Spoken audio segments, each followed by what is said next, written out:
Hello बच्चों, मैं लखन सैनी राजस्थान सरकार और वेदांता के सीएसआर इनिशिएटिव ई कक्षा में आप सबका स्वागत करता हूं, जिसके टेक्निकल पार्टनर है मिशन ज्ञान। बच्चों, हम पढ़ रहे हैं कक्षा 10 की गणित की पाठ्य पुस्तक का अध्याय 12 वृत्तों से संबंधित क्षेत्रफल। आज भाग 10 में हम सीखेंगे समतल आकृतियों के संयोजनों के क्षेत्रफल ज्ञात करना। आप अपनी नोटबुक तैयार रखिए बच्चों, हर एक बात को ध्यान से समझते हुए नोट कीजिएगा। देखिए, सबसे पहले चर्चा करते हैं समतल आकृतियों की। तो ऐसी आकृतियां बच्चों जिनमें दो विमाएं होती हैं, दो डायमेंशंस होती हैं, लंबाई चौड़ाई या चौड़ाई ऊंचाई या लंबाई ऊंचाई, इस प्रकार की दो विमाएं जब होती हैं किसी आकृति में, तो उस आकृति को हम समतलीय आकृति कहते हैं। उदाहरण के लिए देखिए, वृत्त, वर्ग, आयत, समचतुर्भुज, समांतर चतुर्भुज, ये सब क्या है? समतलीय आकृतियां हैं। इन समतलीय आकृतियों के संयोजनों के क्षेत्रफल ज्ञात करने के लिए बच्चों हम लेंगे कुछ उदाहरण, और उन उदाहरणों के माध्यम से हम सीखेंगे कि समतलीय आकृतियों के संयोजनों के क्षेत्रफल किस प्रकार से ज्ञात किए जाते हैं। तो आइए चर्चा करते हैं हमारी पाठ्य पुस्तक की उदाहरण संख्या 4 की। देखिए क्या कहा गया है। आकृति 12.15 में, इस आकृति 12.15 की बात हो रही है बच्चों। इस आकृति में आपको बताया जा रहा है 56 मीटर भुजा वाले एक वर्गाकार लॉन ABCD के दो ओर बनी हुई दो वृत्ताकार फूलों की क्यारियां दर्शाई गई है। इस आकृति में क्या दर्शाया गया है? ये ABCD एक क्या है? वर्गाकार लॉन है, और इसके दो ओर दो वृत्ताकार फूलों की क्यारियां बनी हुई है। देखिए, ये जो क्यारियां हैं, एक क्यारी ये और एक क्यारी ये इस वृत्त के भाग हैं, इस वृत्त के भाग हैं। और इन क्यारियों की आकृति कैसी है? ये है इस वृत्त के, इस पूरे वृत्त के वृत्तखंड है। ठीक है, तो आकृति में आपको दर्शाया गया है ABCD एक वर्गाकार लॉन है, दोनों ओर दो क्यारियां बनी हुई है, फूलों की क्यारियां।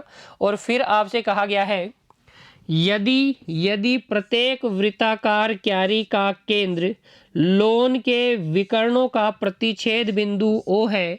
देखो, इन क्यारियों का जो केंद्र है, ये इस लॉन, वर्गाकार लॉन ABCD के विकर्णों AC और BD का प्रतिच्छेद बिंदु, ये बिंदु O है। और फिर आपसे कहा जा रहा है तो वर्गाकार लॉन तथा फूलों की क्यारियों के क्षेत्रफलों का योग ज्ञात कीजिए। पाई का मान आपको 22/7 का प्रयोग करना है, पाई का मान 22/7 लेना है। कहानी को समझो। देखो बच्चों, ये क्या है? एक वर्गाकार लॉन है। इस वर्गाकार लॉन के दोनों ओर दो क्यारियां बनी हुई है, फूलों की क्यारियां। वर्गाकार लॉन की भुजा की लंबाई है 56 मीटर, और ये जो क्यारियां हैं, ये क्यारियां जिस वृत्त के भाग हैं, उस वृत्त का केंद्र इस लॉन के विकर्णों का प्रतिच्छेद बिंदु O है। हमें इस लॉन के क्षेत्रफल और इन क्यारियों के क्षेत्रफलों का योगफल ज्ञात करना है। तो किस प्रकार से करेंगे? देखो, आप हल में बना लीजिए पहले तो ये आकृति, और लिखिए। देखो, क्योंकि वर्गाकार लॉन की भुजा की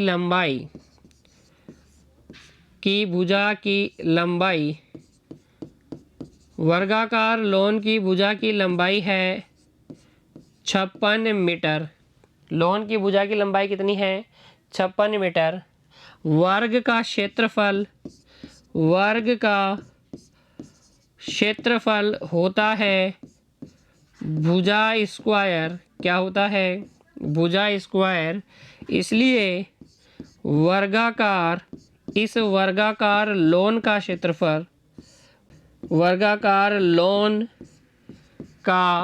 क्षेत्रफल ये हो जाएगा 56 का स्क्वायर। 56 को 56 से गुणा कर लीजिए बच्चों। देखो, 6 का बड़ा 6 बार बोलेंगे 36, हासिल 3 लगेगा, 6 पंजे 30 और 3 33।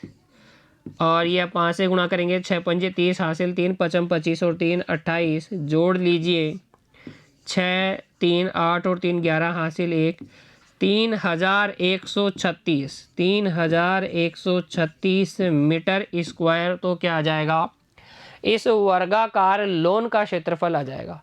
वर्ग का क्षेत्रफल होता है बच्चों भुजा स्क्वायर, भुजा गुणा भुजा।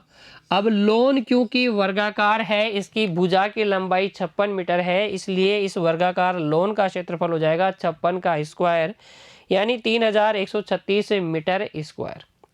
अभी हमें इन क्यारियों के क्षेत्रफल भी ज्ञात करने हैं और उसके बाद में इन दोनों का योगफल भी ज्ञात करना है। तो अगर आप क्यारियों को देखेंगे तो ये उस वृत्त के वृत्तखंड है जिसका केंद्र O है और जिसका व्यास विकर्ण के बराबर है। जिसका व्यास क्या है, विकर्ण के बराबर है। तो देखिए यहाँ से आगे हम जानते हैं वर्ग का विकर्ण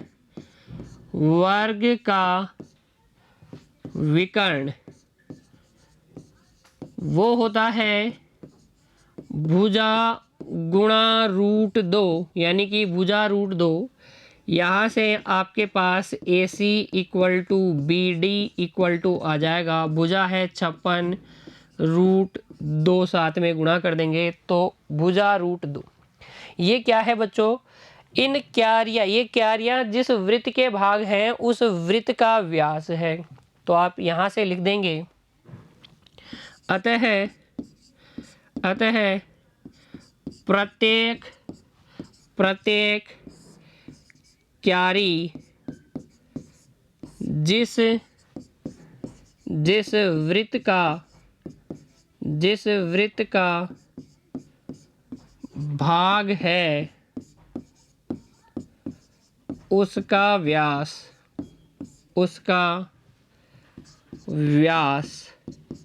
व्यास हो जाएगा 56 √2 मीटर। अतः त्रिज्या हो जाएगी, वृत्त की त्रिज्या हो जाएगी 56 √2/2, यानी कि 28 √2 मीटर। ये क्यारियाँ जिस वृत्त का भाग है उस वृत्त की त्रिज्या हो जाएगी 28 √2 मीटर। अच्छा, यहाँ पर इन क्यारियों को, इन वृत्तखंडों या इन क्यारियों का क्षेत्रफल अगर हमें ज्ञात करना है, तो बच्चों हमें पता होना चाहिए ये थीटा कितना है। तो हम जानते हैं वर्ग के विकर्ण परस्पर समकोण पर प्रतिच्छेद करते हैं, इसलिए ये कोण कितने डिग्री का होगा, 90 डिग्री का होगा। कितने डिग्री का होगा, 90 डिग्री का होगा। इस बात को भी लिख लेते हैं क्योंकि वर्ग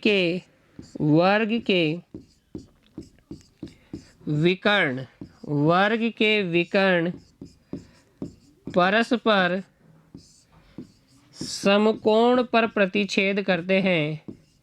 समकोण पर प्रतिच्छेद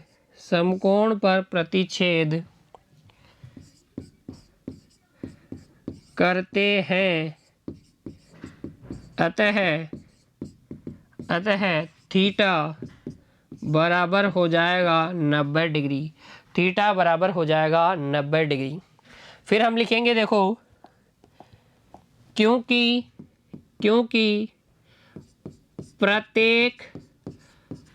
प्रत्येक फूलों की क्यारी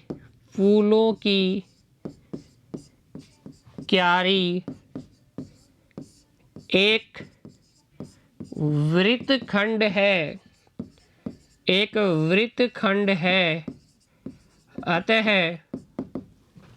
अतः बच्चों प्रत्येक क्यारी का क्षेत्रफल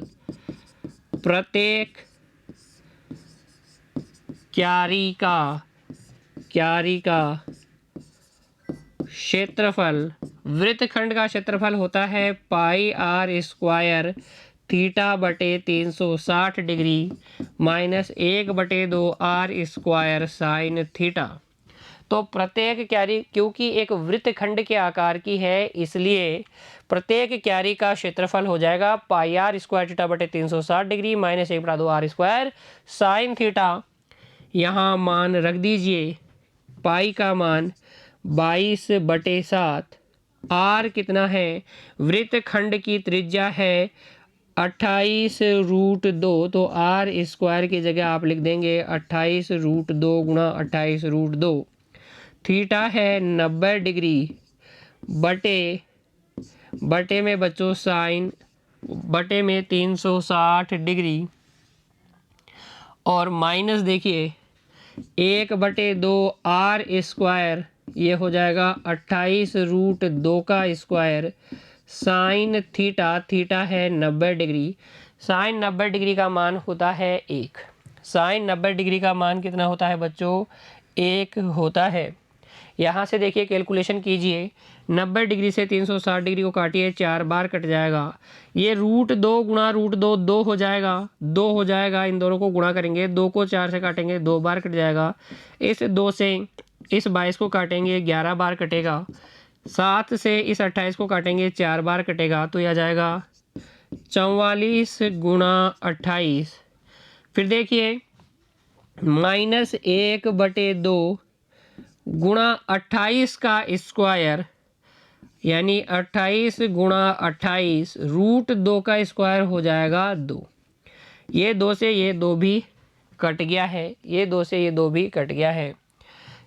44 को 28 से गुणा कीजिए, 44 को 28 से गुणा कीजिए, 8 चौक 32 हासिल 3, 4 दूनी 8 और 3 11, 1 1 2 जोड़ लीजिए, 2 3 2 1, ये आ जाएगा 1232 माइनस 28 का स्क्वायर कीजिए बच्चों, 28 गुणा 28 कीजिए, 8 अंटे 64 हासिल 6, 8 दूनी 16 और 6, 16 और 6 22, और 28 दूनी कितना होता है 56, ये 4 8 7, 784, कितना 784। घटा लीजिए,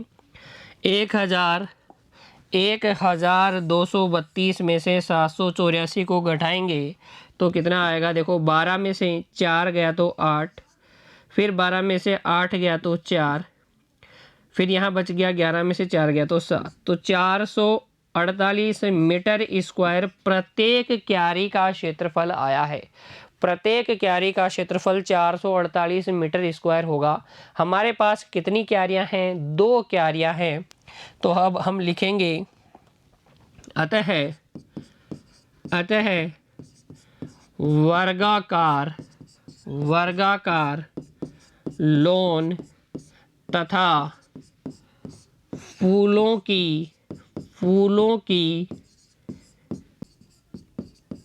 क्यारियों के क्षेत्रफलों का योग बराबर हो जाएगा, देखो लोन का क्षेत्रफल 3136 प्लस 2 गुणा क्या एक क्यारी का क्षेत्रफल, क्यारियाँ कितनी है 2, एक क्यारी का क्षेत्रफल कितना है 448, तो इसको 2 से गुणा करके जोड़ेंगे बच्चों। देखो जोड़ो, 3136 प्लस पहले 2 से गुणा कर लो, 4 दूनी 8 दूनी 16 की 6 हासिल 1, 4 दूनी 8 और 1 9, 4 दूनी 8, 896 जोड़ दो तो 6 और 6 12 हासिल 1, 9 और 1 10 और 3 13 हासिल 1, 8 और 2 10 हासिल 1 4, 4032 मीटर स्क्वायर अभिष्ट क्षेत्रफल आ जाएगा। तो हमने क्या किया है, 2 आकृतियों के संयोजन का क्षेत्रफल ज्ञात किया है। देखो कौन कौन सी, एक तो था वर्ग और एक क्या था वृत्तखंड। तो इनके संयोजन का क्षेत्रफल ज्ञात करने के लिए हमने क्या किया है, वर्ग का क्षेत्रफल निकाल लिया है, हर एक क्यारी का क्षेत्रफल निकाल लिया है, उसको 2 से गुणा करके करेंगे तो दोनों क्यारियों का क्षेत्रफल आ जाएगा। फिर हम जोड़ लेंगे, ठीक है। तो वर्गाकार लोन की भुजा की लंबाई दी गई थी, वहां से वर्गाकार लोन का क्षेत्रफल आ जाएगा 3136 मीटर स्क्वायर। फिर हमें पता है प्रत्येक क्यारी जो है एक वृत्तखंड है, तो हमारे को चाहिए उस वृत्तखंड की त्रिज्या और थीटा।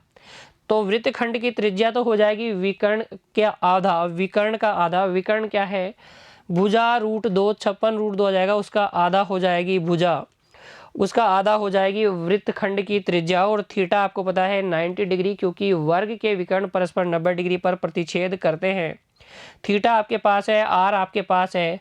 वृत्तखंड का क्षेत्रफल हमें ज्ञात करना आता है πr² थीटा बटे 360 degree minus 1/2r²। Sine theta सूत्र में रखेंगे, प्रत्येक क्यारी का क्षेत्रफल 448 मीटर स्क्वायर आएगा। हमारे पास ऐसी 2 क्यारियां हैं, तो हम वर्गाकार लोन और फूलों की क्यारियों के क्षेत्रफलों का योग ज्ञात कर लेंगे। ये वर्गाकार लोन का क्षेत्रफल, ये वर्गाकार लोन का क्षेत्रफल और ये दोनों क्यारियों का क्षेत्रफल, योगफल आएगा बच्चों 4032 मीटर स्क्वायर। आइए कुछ और उदाहरण करते हैं जिनके माध्यम से हम समझेंगे संयोजन से कैसे समतल आकृतियों के संयोजनों का क्षेत्रफल हम किस प्रकार ज्ञात करते हैं। चलिए देखो, उदाहरण संख्या 5 देखिए, आकृति 12.16 में, इस आकृति में आपको कहा गया है छायांकित क्षेत्र का क्षेत्रफल ज्ञात कीजिए। ये जो ब्लू कलर से आपको दिख रहा है, ये क्या है बच्चों? छायांकित क्षेत्र है। इस छायांकित क्षेत्र का क्षेत्रफल आपको ज्ञात करना है, जहां ABCD भुजा 14 सेंटीमीटर का एक वर्ग है। ये ABCD क्या है? भुजा 14 सेंटीमीटर का एक वर्ग है। तो जब भी आपको छायांकित भाग का क्षेत्रफल ज्ञात करना हो बच्चों, तो आप क्या करेंगे? जो बड़ी आकृति है उसमें से ये छोटी आकृतियों को आप क्या कर लेंगे? हटा लेंगे। बड़ी आकृति के क्षेत्रफल में से इन छोटी आकृतियों को, जो छायांकित नहीं है, उनके क्षेत्रफल को आप घटा लेंगे, तो छायांकित भाग का क्षेत्रफल आ जाएगा। देखिए उदाहरण संख्या 5 का हल में आप बना लीजिए आकृति और लिखिए वर्ग की भुजा। यहाँ वर्ग की भुजा आपको दी गई है 14 सेंटीमीटर, क्योंकि वर्ग का क्षेत्रफल वो होता है भुजा स्क्वायर के, इसलिए वर्ग का क्षेत्रफल हो जाएगा 14 का स्क्वायर। 14 का स्क्वायर होता है 196। ये आ जाएगा वर्ग ABCD का क्षेत्रफल 196 सेंटीमीटर स्क्वायर। फिर देखिए आकृति में, अगर आप ध्यान से देखेंगे बच्चों आकृति को, तो ये जो दोनों वृत्त हैं, इनके व्यास, इनके 2 वृत्तों के व्यास का टोटल इस भुजा के बराबर है। तो प्रत्येक वृत्त का व्यास हो जाएगा आधा इस भुजा का। तो अब हम लिखेंगे आकृति में, क्योंकि आकृति में प्रत्येक वृत्त का व्यास है 14/2 अर्थात 7 सेंटीमीटर। प्रत्येक वृत्त का व्यास है 7 सेंटीमीटर, इसलिए प्रत्येक वृत्त की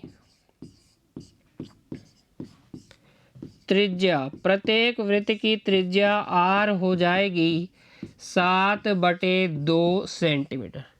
कितनी हो जाएगी? 7/2 सेंटीमीटर। हमें क्या करना है? छायांकित भाग का क्षेत्रफल निकालना है। उसके लिए हम क्या करेंगे? वर्ग के क्षेत्रफल में से इन चारों वृत्तों के क्षेत्रफल को घटाएंगे। तो अब देखिए हम लिखेंगे, अब छायांकित भाग का क्षेत्रफल बराबर वर्ग का क्षेत्रफल माइनस चारों, यानी कि 4 गुणा वृत्त का क्षेत्रफल, चारों वृत्तों का क्षेत्रफल, या कह दो 4 गुणा वृत्त का क्षेत्रफल।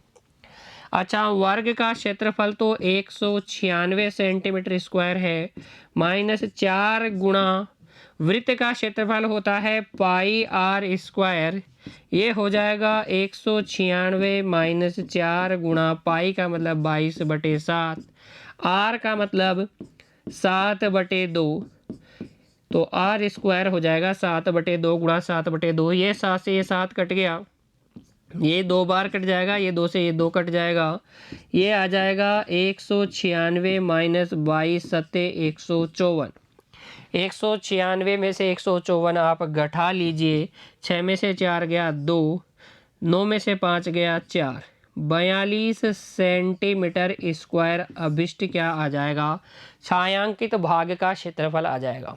मेरी बात को ध्यान से समझो बच्चों, छायांकित भाग का क्षेत्रफल अगर आपको ज्ञात करना है तो जो बड़ी आकृति है जिसमें कि छायांकित भाग है उसमें से हम घटा देंगे उन आकृतियों के क्षेत्रफल को जो कि छायांकित नहीं है। तो इस प्रकार से आप हल कर लीजिए उदाहरण संख्या 5 को, और छायांकित भाग का क्षेत्रफल आ जाएगा 42 सेंटीमीटर स्क्वायर। आगे बढ़िए बच्चों, फिर देखिए अगला उदाहरण संख्या 6। आकृति 12.17 में, इस आकृति में छायांकित डिजाइन का क्षेत्रफल ज्ञात कीजिए। ये ऑरेंज कलर में ये जो डिजाइन है बच्चों, इस डिजाइन का क्षेत्रफल आपको ज्ञात करना है। ये जो पत्तियों जैसी दिख रही है, इस डिजाइन का क्षेत्रफल आपको ज्ञात करना है। कैसे ज्ञात करेंगे, जबकि आपको और क्या क्या इंफॉर्मेशन दी गई है। देखिए, जहां ABCD भुजा 10 सेंटीमीटर का एक वर्ग है, तो ये वर्ग है ABCD और अब की बार इसकी भुजा है 10 सेंटीमीटर, तथा इस वर्ग की प्रत्येक भुजा को व्यास मानकर अर्धवृत्त खींचे गए हैं। अच्छा, AB को व्यास मानकर ये अर्धवृत्त खींचा गया है, BC को व्यास मान के ये अर्धवृत्त खींचा गया है, AD को व्यास मान के ये वाला अर्धवृत्त खींचा गया है, ऐसे ही CD को व्यास मान के ये वाला अर्धवृत्त खींचा गया है। तो इन अर्धवृत्तों से ये पत्तियां बन जाएगी, इनका क्षेत्रफल आपको ज्ञात करना है। देखिए कैसे ज्ञात करेंगे, मेरी बात को ध्यान से समझिएगा। जब मैं इस वर्ग का क्षेत्रफल लेता हूँ, जब मैं इस वर्ग का क्षेत्रफल निकालूंगा तो ये पत्तियां तो आएगी ही आएगी, और ये जो खाली जगह है ये क्षेत्रफल भी हमारे पास आ जाएगा, ये क्षेत्रफल भी हमारे पास आ जाएगा। ठीक है, तो वर्ग के क्षेत्रफल में तो ये चारों पत्तियां आ गई और ये खाली जगह भी आ गई। और देखिए फिर अगर मैं इन चारों अर्धवृत्तों का क्षेत्रफल निकालता हूं तो ये पत्तियों का क्षेत्रफल आ जाएगा। देखो ये खाली जगह भी आ जाएंगी, ये खाली जगह भी आ जाएंगी और ये पत्तियां भी आ जाएंगी, लेकिन प्रत्येक पत्ती जो है बच्चों 2 बार आएगी, प्रत्येक पत्ती 2 बार आ जाएगी। तो जब हम चारों वृत्तों का क्षेत्रफल निकालेंगे तो प्रत्येक पत्ती का क्षेत्रफल 2 बार जुड़ेगा, और अगर मैं इस वर्ग का क्षेत्रफल निकालता हूं तो प्रत्येक पत्ती का क्षेत्रफल 1 बार जुड़ेगा। तो हम क्या करें, हमें तो सिर्फ पत्तियों का क्षेत्रफल चाहिए। ध्यान दीजिएगा, जो मैं अब कहने जा रहा हूं उसको 4 गुणा अर्धवृत्त का क्षेत्रफल आपको क्या देगा, आपको देगा 2 गुणा 1 प्लस 2 प्लस 3 प्लस 4, चारों पत्तियों का क्षेत्रफल का डबल देगा, और ये खाली जगह का क्षेत्रफल भी देगा, खाली जगह का क्षेत्रफल। और जब मैं वृत्त इस वर्ग के क्षेत्रफल की बात कर रहा हूं, जब मैं वर्ग के क्षेत्रफल की बात कर रहा हूं तो इन चारों पत्तियों का क्षेत्रफल तो आएगा ही, और खाली जगह का क्षेत्रफल भी आएगा। अब ध्यान दीजिएगा, जब मैं 4 गुणा अर्धवृत्त में से ये वर्ग का क्षेत्रफल हटाऊंगा, घटा लूंगा, तो खाली जगह का घट जाएगा, बिल्कुल घट जाएगा। ये 2 गुणा पत्तियों के में से 1 बार पत्तियों का क्षेत्रफल घटेगा और सिर्फ 1 बार पत्तियों का क्षेत्रफल बचेगा। तो अगर मुझे इन पत्तियों का, इन छायांकित भाग का क्षेत्रफल ज्ञात करना है तो मुझे क्या करना चाहिए, 4 गुणा अर्धवृत्त का क्षेत्रफल में से मुझे वर्ग का क्षेत्रफल घटा लेना चाहिए। अतः हम हल को स्टार्ट करेंगे कुछ इस प्रकार से। देखो, हल में हम आकृति बना लेंगे और आकृति में पत्तियों को नाम दे देता हूं मैं। ये पहली पत्ती, ये दूसरी पत्ती, ये तीसरी पत्ती और ये चौथी पत्ती। और इन खाली जगहों को नाम में दे देता हूं ए बी सी डी। ठीक है, खाली जगह है ए बी सी डी। ठीक है, अब देखिए हल में आप लिखेंगे क्योंकि वर्ग की भुजा बराबर है 10 सेंटीमीटर, वर्ग का क्षेत्रफल होता है भुजा का स्क्वायर, इसलिए यहाँ वर्ग ए बी सी डी का क्षेत्रफल हो जाएगा 10 का स्क्वायर यानी कि 100 सेंटीमीटर स्क्वायर। कितना हो जाएगा, 100 सेंटीमीटर स्क्वायर।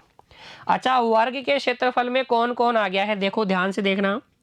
यहाँ मैं बता देता हूँ आपको, वर्ग में आ गया है ये ए क्षेत्र भी आ गया है, बी क्षेत्र भी आ गया है, सी भी आ गया है, डी भी आ गया है।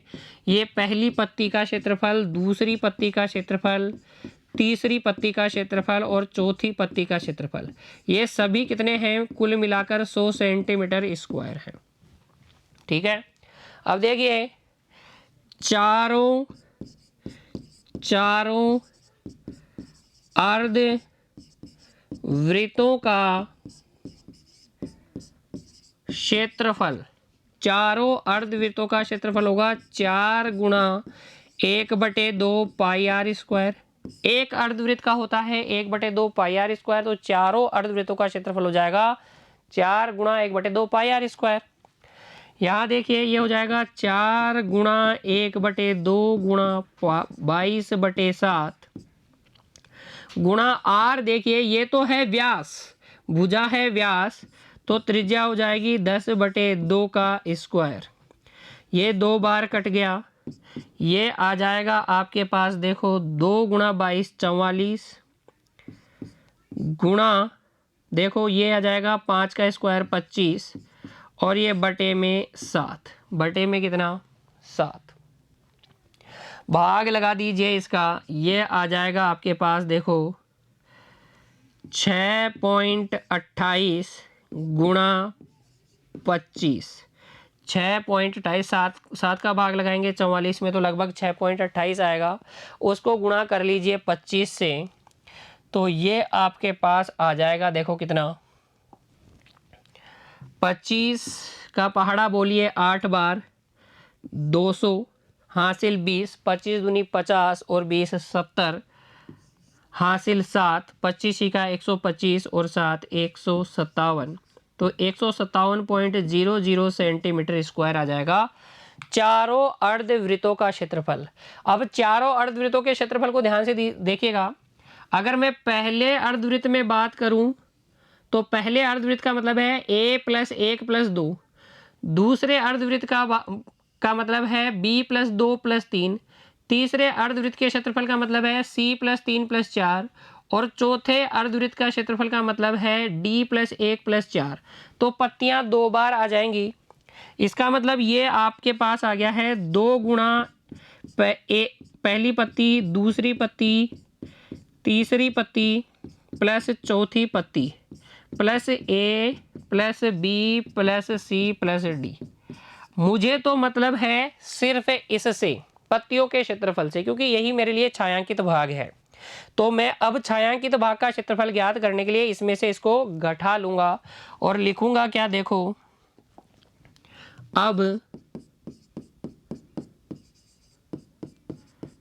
छायांकित भाग का क्षेत्रफल, छायांकित भाग का क्षेत्रफल वो हो जाएगा 4 गुणा अर्धवृत्त का क्षेत्रफल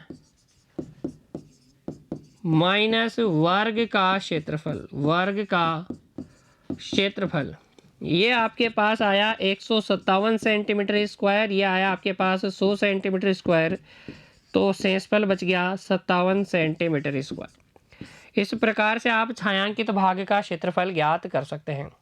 तो उदाहरण संख्या 6 में भी आपको कोई दिक्कत नहीं होनी चाहिए बच्चों, बहुत अच्छे से आपने मेरे साथ हल किया होगा, ऐसी मैं आपसे उम्मीद रखता हूँ। और अब हम मिलेंगे बच्चों अगली कक्षा में, तब तक के लिए आप पढ़ते रहिए, प्रैक्टिस करते रहिए बच्चों, खुश रहिए, धन्यवाद।